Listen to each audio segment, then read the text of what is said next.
ছাত্রছাত্রীরা miscellaneous exam হলো। তো আজকে তোমাদের যে মিসলেনিয়াস এক্সামের প্রশ্নপত্র পড়েছিল, আজকের এই ক্লাসটাতে তার জিকে পুরো পার্টটা আমরা সমাধান করব। এবং দেখো, তোমরা মিলিয়ে দেখতে পারবে কোনগুলো তোমাদের ঠিক হয়েছে এবং কোনগুলো ভুল হয়েছে। চলো আমি এসি বুকলেটটা থেকে করাবো এবং দেখে নাও তোমাদের কতগুলো কি ঠিক হয়েছে বা ভুল হয়েছে। যেমন দেখো, একদম প্রথম প্রশ্নটা ছিল কীটপতঙ্গের অধ্যয়ন তাকে কি বলা হয়। তো আমরা জানি কীটপতঙ্গের অধ্যয়নকে বলা হয় এন্টোমোলজি। কি বলা হয়? এন্টোমোলজি। আশা করি তোমাদের এটা ঠিক হয়েছে। মিলিয়ে না এক একটা করে আমি একটু স্পিডে বলছি। পরিগণনামূলক কর্মকাণ্ড এবং প্রোগ্রামিংয়ে কোন সংখ্যা পদ্ধতি ব্যবহার করা হয়? বাইনারি প্রসেস ব্যবহার করা হয়, অপশন এ। তারপরে ছিল দেখো, বিমানবন্দর নেই বা বিমানবন্দরবিহীন একটা দেশ, মোনাকো নাকি সান মেরিনো নাকি অ্যান্ডোরা। এই উপরে সবগুলোই কিন্তু বিমানবন্দরবিহীন দেশ, অর্থাৎ এই দেশগুলোর কোনোটাতেই কিন্তু বিমানবন্দর নেই। তারপরে দেখো, পরের যে প্রশ্নটা, 2024 সালের 12ই জানুয়ারি যদি শুক্রবার হয়, তাহলে 2025 সালের 7ই জুন কি বার হবে? দেখো, 12ই জানুয়ারি আর ওদিকে 7ই জুন, তাহলে 12ই জানুয়ারি থেকে 7ই জুন যদি হিসাব করতে হয়, 12ই জানুয়ারি থেকে 12ই জানুয়ারি ওদিকে যখন দেখো, এটা কিন্তু 2024 সাল বলা হচ্ছে। 2024 সাল মানে সেটা কিন্তু লিপ ইয়ার। এই কথাটা মাথায় রেখে হিসাব করো, দেখো আসবে শনিবার, অর্থাৎ স্যাটারডে। পরের প্রশ্ন দেখো, অ্যামাজন এবং মাইক্রোসফটের সদর দপ্তর কোথায় অবস্থিত? সিয়াটেলে কিন্তু অ্যামাজন আর মাইক্রোসফটের সদর দপ্তর অবস্থিত। পরের প্রশ্ন ছিল, ভারতের প্রথম সংবাদপত্র কোনটা? বেঙ্গল গেজেট। বেঙ্গল গেজেট হচ্ছে ভারতের প্রথম সংবাদপত্র। পরের প্রশ্ন ছিল, মানুষ স্বাধীনভাবে জন্মগ্রহণ করে কিন্তু সর্বত্র শৃঙ্খলিত। এই উক্তিটা ছিল জে রুসোর, অর্থাৎ অপশন এ, জে রুসো।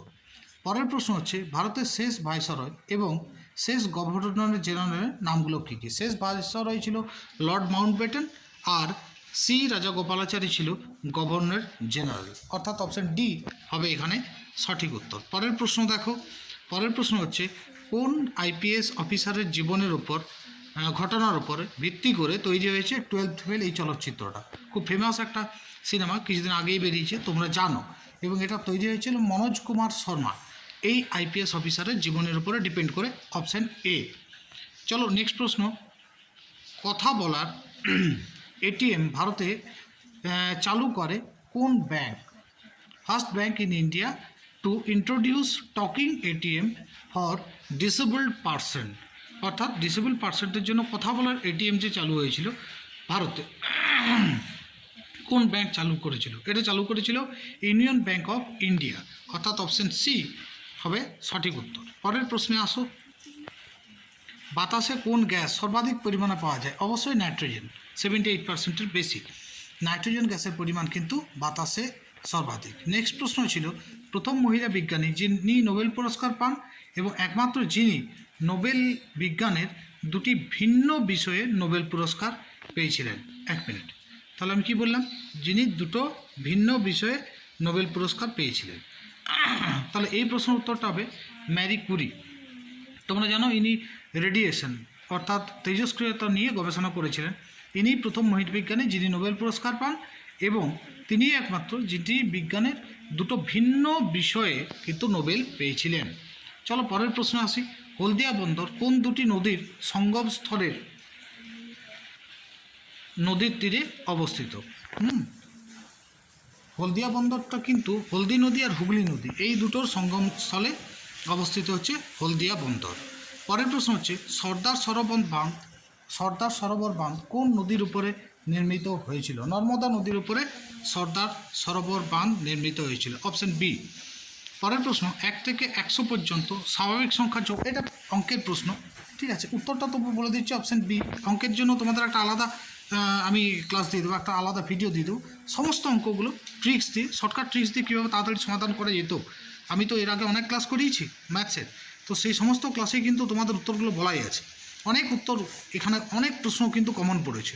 তো যাই হোক, সেগুলোকে খুঁজে বেড়াবে, তো তার জন্য এই শুধু অঙ্কগুলোর উপরে একটা আলাদা ভিডিও করব, একদিন আমাকে সময় দাও, এবং সেখানে দেখাবো কী করে অঙ্কগুলো সহজে সমাধান করা যেত, ট্রিক কী অ্যাপ্লাই করা যেত, এবং তার সংক্রান্ত আরও বেশ কিছু অঙ্ক আমি দেখাবো। চলো পরের প্রশ্ন আসবো। পরের যে প্রশ্নটা আসছে তোমাদের জিকের ওপরে, বাতাসের গতি পরিমাপক যন্ত্রের নাম কি? আমরা জানি অ্যানিমোমিটার। অ্যানিমোমিটার দিয়ে বাতাসের গতি পরিমাপ করা হয়। ঠিক আছে, এটা রিজনিংয়ের প্রশ্ন, এটাও আজকে করবো না। তবু তোমরা উত্তরগুলো কিন্তু দেখে নিতে পারবে, উত্তরগুলো মার্কিং করা আছে। আই হ্যাভ এ ড্রিম, এই উক্তিটা কোন নাগরিক অধিকার আন্দোলনের নেতা? এটা মার্টিন লুথার কিং জুনিয়র, যিনি, তার কিন্তু এই উক্তিটা। পরের প্রশ্ন দেখো, কোন ভারতীয় প্রধানমন্ত্রীর কার্যকালে ভারতবর্ষে পূর্ব দিকে তাকাও নীতি প্রণয়ন করা হয়েছিল? পূর্ব দিক মানে কি? আমাদের এই দিকটা, অর্থাৎ ওয়েস্ট বেঙ্গল এবং সেভেন সিস্টার, এই দিকটা পূর্ব দিক আর কি। হ্যাঁ, তো এই দিকে তাকানোর নীতি প্রচলন করা হয়েছিল নরসিমা রাও, অর্থাৎ পিভি নরসিমা রায়ের আমলে। চলো নেক্সট প্রশ্ন। আমি বিপ্লব ও আমি বিপ্লবকে ধ্বংস করেছি, এই উক্তিটা কার? নেপোলিয়ন বোনাপার্টের। আমি বিপ্লব এবং আমি বিপ্লবকে ধ্বংস করেছি। ব্রোঞ্জ, এই ব্রোঞ্জে তামার সাথে কি মিশে থাকে? টিন মিশে থাকে। Option A. ম্যালেরিয়া রোগের বাহক কে? ম্যালেরিয়া রোগের বাহক হচ্ছে অ্যানোফিলিস মশা। অ্যানোফিলিস মশা কিন্তু ম্যালেরিয়া রোগটাকে বহন করে নিয়ে আসে। পরেরগুলো ছাড়ো, আবার দেখি জিকে কোথায় আছে। হ্যাঁ, ভারতের সর্বপ্রথম জাতীয় উদ্যান কোনটা? জিম করবেট অরণ্য বা জিম করবেট জাতীয় উদ্যান। ঠিক আছে। ভারতের প্রথম কাগজ কল কোথায় নির্মিত হয়েছিল? শ্রীরামপুরে। পশ্চিমবঙ্গের শ্রীরামপুরে ভারতের প্রথম কাগজ কল নির্মিত হয়েছিল। কোন ভারতীয় সুলতান নিত্য প্রয়োজনীয় সামগ্রীর মজুতদারি নিষিদ্ধ করেছিলেন? আলাউদ্দিন খিলজি। আলাউদ্দিন খিলজি কিন্তু প্রথম সুলতান যিনি নিত্য প্রয়োজনীয় সামগ্রী মজুতদারি নিষিদ্ধ করেছিলেন, অর্থাৎ চোরা কারবারি যেন না হয়।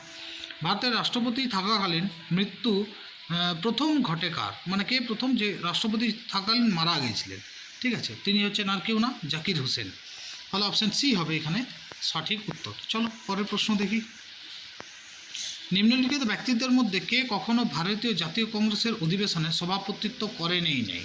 ঠিক আছে, বাল গঙ্গাধর তিলক। সুভাষচন্দ্র বোস করেছিলেন, দাদাভাই নওরোজি করেছিলেন, উমেশচন্দ্রও করেছিলেন, কিন্তু বাল গঙ্গাধর তিলক এমন একজন যিনি কখনোই সভাপতিত্ব করেনই নেই। নিম্নলিখিত বইগুলোর মধ্যে কোনটা ফ্রাঞ্জ কাফকার লেখা বই? তার লেখা বইটা হচ্ছে দ্য মেটামরফোসিস। দ্য মেটামরফোসিস হচ্ছে তার লেখা বই। পরের প্রশ্ন, মাউন্ট এভারেস্টের শীর্ষে কোন মহিলা পর্বতারোহী প্রথম উঠেছিলেন আর কি? তাহলে অপশান সি জুনকো তাবেই হবে অ্যান্সার। ঠিক আছে, নুনের রাসায়নিক সূত্র আমি জানি NaCl, অপশান এ। তারপরে দেখো, দক্ষিণ চীন সাগরের সৃষ্ট ঘূর্ণাবর্তটা যে নামে পরিচিত সেটা হচ্ছে টাইফুন। মনে রাখবে, দক্ষিণ চীন সাগরে সৃষ্ট হচ্ছে টাইফুন। ভারতের সর্বোচ্চ বাঁধ, এটা তো আমরা জানি, তিওরি বাঁধ। অপশান এ হবে সঠিক উত্তর। কোন অঙ্গটা রক্তকে পরিশোধন করে? বৃক্ক। বৃক্ক আছে বলে রক্ত পরিশোধিত হয় এবং দূষিত পদার্থগুলো আমাদের মূত্রের আকারে বাইরে বেরিয়ে যায়।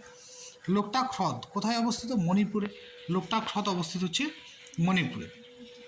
গ্রেট ব্যারিয়ার রিফ এটা কোথায় অবস্থিত? অস্ট্রেলিয়াতে। অস্ট্রেলিয়াতে আছে গ্রেট ব্যারিয়ার রিফ। চলো নেক্সট প্রশ্ন। হ্যাঁ, কোন মহিলা প্রথম আটলান্টিক মহাসাগরের উপর দিয়ে একা বিমান উড়িয়ে নিয়ে গেছেন? অ্যামেলিয়া ইয়ারবার্ট। অপশন বি হবে তোমাদের সঠিক উত্তর। নিম্নলিখিত বাক্যগুলোর মধ্যে কোনটা সঠিক? অন্ধ্রপ্রদেশে অবস্থিত নাগার্জুন সাগর শ্রীশাইলাম সেটা কি? সেটা হচ্ছে ভারতের বৃহত্তম ব্যাঘ্র সংরক্ষণ কেন্দ্র, টাইগার রিজার্ভ। ধর্মচক্র প্রবর্তন সেটা কি? এটা হচ্ছে নির্বাণ লাভের পর সারনাথ গৌতম বুদ্ধের সর্বপ্রথম ধর্মপ্রচার ছিল ধর্মচক্র প্রবর্তন। ব্রিটিশ ভারতে সুপ্রিম কোর্টের ব্রিটিশ প্রধান বিচারপতি কে ছিলেন? Sir Eliza Impey. তিনি ছিলেন সুপ্রিম কোর্টের প্রধান ব্রিটিশ বিচারপতি। কোষের নিম্নলিখিত অংশগুলির কোষাণু বা কোষের অঙ্গগুলির মধ্যে কোনটি শুধুমাত্র উদ্ভিদ কোষের ভেতরেই দেখা যায়? ঠিক আছে, আমরা জানি শুধুমাত্র প্লাস্টিডই হচ্ছে উদ্ভিদ কোষের ভেতর যায়, বাকি নিউক্লিয়াস, মাইটোকন্ড্রিয়া, গলগি অপারেটস এগুলো সবগুলোর মধ্যেই দেখা যায়। তারপরে দেখো, মধ্যযুগে চট্টগ্রামের প্রশাসনিক প্রধান ছুটি খান তার সভাপতিকে অনুবাদ করতে বলেছিলেন কোনটা? তিনি কিন্তু অনুবাদ করতে বলেছিলেন মহাভারত। ওকে, মহাভারতটা অনুবাদ করতে বলেছিলেন। অপশান সি হবে উত্তর। নিম্নলিখিত ভারতীয় প্রধানমন্ত্রীদের মধ্যে কে সবথেকে বেশি দিন প্রধানমন্ত্রী পদে ছিলেন? অবশ্যই তোমরা জানো জওহরলাল নেহরু ছিলেন প্রথম প্রধানমন্ত্রী এবং তিনি সবচেয়ে বেশি দিন ছিলেন। রান অফ কচ্ছ ভারতের কোন প্রদেশে অবস্থিত? গুজরাটে অবস্থিত কচ্ছের রণ। নিম্নলিখিত ব্যক্তিদের মধ্যে থেকে কে ক্যাবিনেট মিশনের সদস্য ছিলেন না? জন সাইমন কিন্তু সদস্য ছিলেন না, বাদবাকি সবাই দেখো ছিলেন। অপশন বি হবে সঠিক উত্তর। চলো এটা অঙ্ক, এটার জন্য আলাদা ক্লাস দেবো। এটাও অঙ্ক, অঙ্কগুলো ছেড়ে রাখছি। দেখো নিম্নলিখিত পদার্থের মধ্যে কোনটা ধাতু নয়? সালফার কিন্তু অধাতু, বাকি পারদ তরল ধাতু, জিঙ্ক ধাতু অবশ্যই, তামাও ধাতু, সালফার হচ্ছে তরল ধাতু, অধাতু। অপশন সি হবে সঠিক উত্তর। কার রাজসভায় অন্যতম শ্রেষ্ঠ সঙ্গীতজ্ঞ ছিলেন? তানসেন। আকবরের রাজসভায় ছিলেন তানসেন। ঠিক আছে। আজীবিক সম্প্রদায়ের প্রতিষ্ঠাতা কে ছিলেন? ঠিক আছে, আজীবিক সম্প্রদায়ের প্রতিষ্ঠাতা ছিলেন গোসালা মক্খলিপুত্তম, অর্থাৎ অপশন বি হবে সঠিক উত্তর। চলো নেক্সট প্রশ্ন। রামচরিতটা কে রচনা করেছিলেন? তুলসী দাস। অপশন এ হবে উত্তর। খুব সুন্দর এবং খুব কমন একটা কোশ্চেন। চলো অঙ্ক। তারপরে দেখো কোনটা মূল বা সবজি, মানে আমরা খাবার হিসেবে ব্যবহার করি কিন্তু সেটা একটা মূল?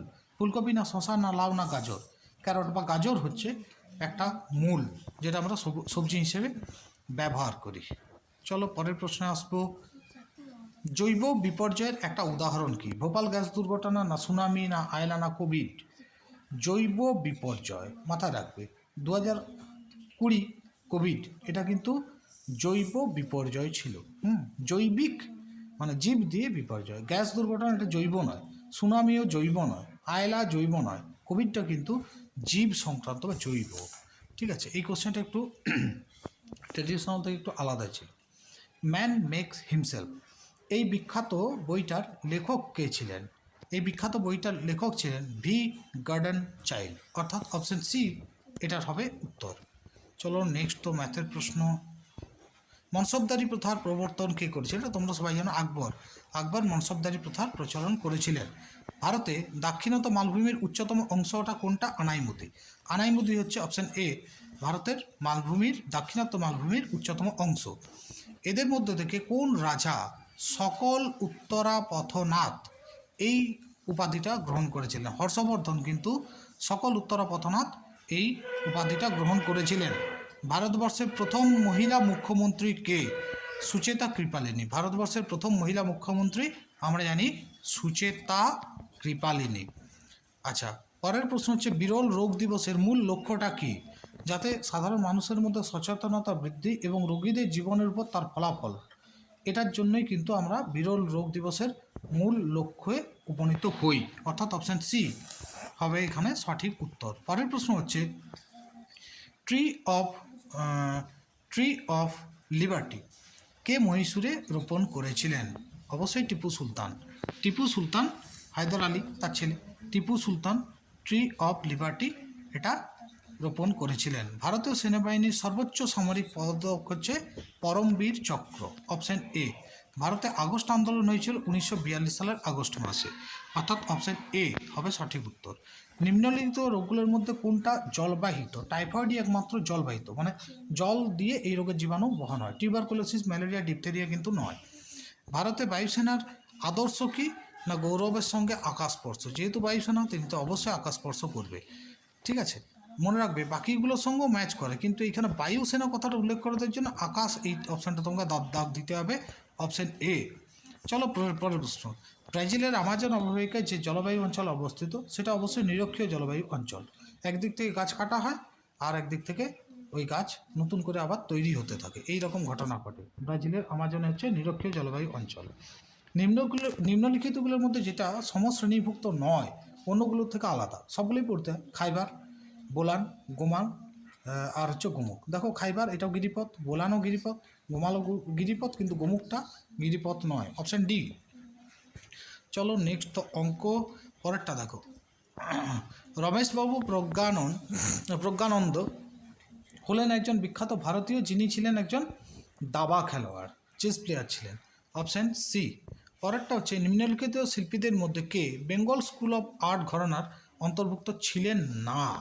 রাজা রবি শর্মাই একমাত্র ছিলেন না যিনি বেঙ্গল স্কুল অফ আর্টের ঘরানার অন্তর্ভুক্ত। বাকি নন্দলাল বোস, অবনীন্দ্রনাথ ঠাকুর, সুনয়নী দেবী এরা সবাই কিন্তু অন্তর্ভুক্ত ছিলেন। চলো পরের প্রশ্ন। মরু অঞ্চলে সৃষ্ট মাটি, ঠিক আছে, সেটাকে কি বলা হয়? সেটাকে বলা হয় অ্যারিডিশাল। ঠিক আছে, অ্যারিডিশালটা হচ্ছে মরু অঞ্চল, বাদ বাকিগুলো কিন্তু মরু অঞ্চলের অন্যান্য বিভিন্ন জায়গা। সবে মনীষে পজা মামা, এটা কার উক্তি ছিল? এটা ছিল সম্রাট অশোকের উক্তি, অপশন বি। পরের যে প্রশ্নটা, কোন ব্রিটিশ রচয়িতা হ্যারি পটার সিরিজের জন্য বিখ্যাত ছিলেন? রাউলিং জানি, জে.কে. Rowling, option B. কোন ভারতীয় ব্যাংক প্রথম নিউ ইয়র্ক স্টক এক্সচেঞ্জের অন্তর্ভুক্ত তালিকাভুক্ত হয়েছিল? আইসিআইসিআই ব্যাংক, এটা ভারতীয় ব্যাংক, কিন্তু নিউ ইয়র্কের স্টক এক্সচেঞ্জে তালিকাভুক্ত হয়েছিল প্রথম। চলো পরেরটা আসবো না, যদিও দাগ দেওয়া আছে তোমরা মিলিয়ে নিতেই পারো, কিন্তু এগুলো করে দেখানোটাই সঠিক হবে। মাস এবং তারিখ অনুযায়ী সঠিক মিলটি চিহ্নিত করুন। এটা সঠিক, দেখো 7ই মে এটা বিশ্ব স্বাস্থ্য দিবস নয়, কিন্তু 17ই মে বিশ্ব টেলিযোগাযোগ দিবস বটে, এটা সত্যি। তাহলে অপশান বি হবে সঠিক উত্তর। চলো পরের প্রশ্ন। দুটি দেশের জাতীয় সঙ্গীতের রচনাকাল? অবশ্যই রবীন্দ্রনাথ ঠাকুর, ভারতের, বাংলাদেশের, ইভেন শ্রীলঙ্কারও কিন্তু সুরটা রবীন্দ্রনাথ ঠাকুরের গান থেকে নেওয়া। যাই হোক, রচয়িতা বললে আমরা দুটো দেশেরই বলবো, রবীন্দ্রনাথ ঠাকুর। ঠিক আছে, তারপরে বলছে ভারতের পিটসবুর্গ বলা হয় কোন জায়গাকে? জামশেদপুর, জামশেদপুরকে বলা হয় ভারতের পিটসবুর্গ। নেক্সট অঙ্ক আছে, ছেড়ে যাচ্ছি। ব্রিটিশ ভারতের শেষ গভর্নর জেনারেল আর প্রথম ভাইসরয় কে ছিলেন? লর্ড ক্যানিং। লর্ড ক্যানিংই ছিলেন শেষ গভর্নর জেনারেল, মনে রাখবে, আর প্রথম ভাইসরয়। তোমরা অবশ্যই এগুলো সব ঠিকই করেছো আশা করি। চলো পরের প্রশ্ন দেখো। নিম্নলিখিত প্রাচীন ভারতীয় রাজাদের মধ্যে কে নিজের সাম্রাজ্যকে হুন আক্রমণের কবল থেকে রক্ষা করেছিলেন? স্কন্দগুপ্ত। স্কন্দগুপ্ত কিন্তু হুন আক্রমণ থেকে রক্ষা করেছিলেন। তোমরা কিন্তু কমেন্ট সেকশানে জানাবে কার কত স্কোর হলো। ঠিক আছে, আমি সব উত্তরগুলোই কিন্তু এখানে তোমরা পেয়ে যাবে। তো ম্যাথটা আমি যেহেতু করে দেখাবো, তাই আজকে আর ম্যাথটা আলোচনা করলাম না, অন্য একটা ভিডিও দেবো। নিকোলা টেসলা কী ধরনের তড়িৎ বা বিজলি আবিষ্কার করেছিলেন? এসি না ডিসি না স্থির তড়িৎ নাকি বল বজ্রপাত? এসি, অল্টারনেটিভ কারেন্ট আবিষ্কার করেছিলেন নিকোলা টেসলা। চলো নেক্সট। ভারতীয় মহাকাশ কর্মসূচি, এটা জনককে? বিক্রম সারাভাই। ওই জন্য দেখো না, চন্দ্রযান ফন্দ্রযান যা কিছুই যায় না কেন, তাতে বিক্রম নামের কিন্তু একটা পেলোড থাকেই। তাহলে বিক্রম সারাভাই হচ্ছে ভারতীয় মহাকাশ কর্মসূচির জনক। নেক্সট ছেড়ে দাও, পরেরটা দেখো।